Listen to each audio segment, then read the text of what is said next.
જય માતાજી બધાયને। જો આપણે આજે રોટલી વઘારવાની છે છાશમાં, અને આ ઠંડી રોટલી આપણે લઈ લીધી છે। એટલે રોટલીના બટકા જો આ રીતના આપણે કરી વાળવાના છે, સરસ મજાના એકદમ। અને રોટલી આ બહુ ખાટી મીઠી અને એકદમ સરસ બની છે। તમે પણ આ રીતની વઘારો એટલે બહુ સરસ બને।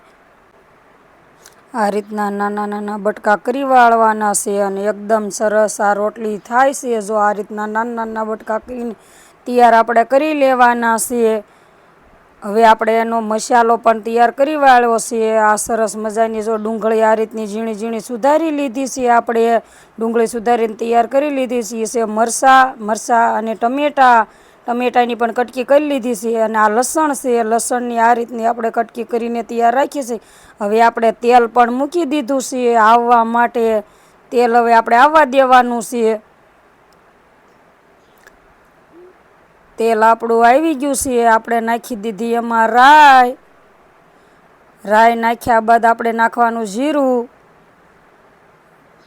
જીરું નાખીને આપણે નાખવાની છે વઘાણી નાખ્યા બાદ આપણે નાખવાની છે હળદર નાખીને આપણે નાખવાની છે લસણની કટકી નાખી દેવાની એકદમ સરસ। આપણે એમાં ડુંગળી પણ એ રીતની નાખી દેવાની છે, એટલે આપણી ડુંગળી સરસ મજાની સળી જાય। અને આ મરચાં નાખી દેવાના સુધારેલા। હવે આપણે એને ચમચાના મદદથી આપણે સરસ મજાનું મિક્સ કરી વાળવાનું એકદમ। અને એને આપણે ડુંગળીને સળવા દેવાની એકદમ સરસ મજાની। ડુંગળી આપણી સળી જાય એટલે આપણે બીજો મસાલો એમાં નાખવાનો। હવે આ સ્વાદ પ્રમાણે આપણે નાખી દેવી મીઠું। અને આ રોટલી વઘારવામાં બહુ સરસ બને છે, અને એકદમ ખાટી મીઠી બને છે। છાશ નાખીને જ વઘારવાની હોય। જો આપણે હવે આ સળી ગયું છે મસાલો આપણો, એટલે આપણે ટમેટાં નાખી દીધા। ટમેટાને પણ એ રીતના મિક્સ કરીને આપણે સળવા દેવાના છે એકદમ સરસ। અને બહુ મસ્તીની બને છે આ રોટલી વઘારેલી। આપણે જો મસાલો પણ સરસ મજાનો એકદમ સળી ગયો છે।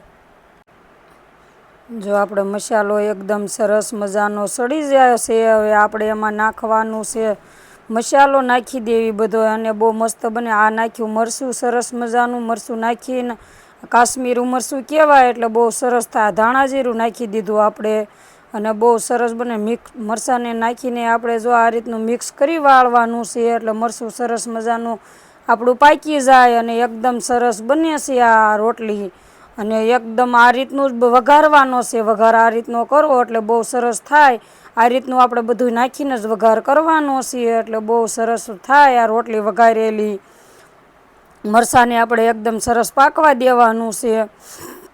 મરચું પાકી જાય એટલે આપણે એમાં નાખવાની છે છાશ। આ છાશ આપણે નાખી દેવી, એટલે છાશ આપણે નાખવાની છે ઝાઝી, એટલે છાશ નાખીને અને આપણે સરસ મજાનો એને ઉભરો આવવા દેવાનો છે। ઉભરો આવીએ એટલે સરસ મજાની આપણે ઉકળી જાય એટલે એમાં રોટલી આપણે નાખવાની છે, અને એકદમ સરસ આ બને છે રોટલી વઘારેલી।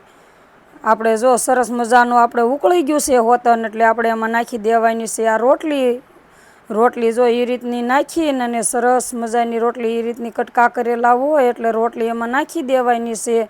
રોટલી નાખીને પછી આપણે જો એ રીતનો ચમચો આ રીતનો ફેરવી વાળવાનો છે રોટલીમાં। આપણે સરસ મજાની છાશમાં ભળી જાય રોટલી, અને બહુ મસ્ત બને છે આ રોટલી વઘારેલી। એકવાર તમે પણ આ રીતની બનાવજો, મેં બનાવી એ રીતની, એટલે બહુ એકદમ સરસ બને છે। આપણી રોટલી બનીને તૈયાર થઈ ગઈ છે સરસ મજાની। જો આ રીતની વઘારવાની એટલે આ રીતની જ બને, અને એકદમ સોફ્ટ બને, અને એકદમ ખાટી મીઠી બને છે સરસ મજાની। જો આપણે તૈયાર થઈ ગઈ રોટલી વઘારેલી।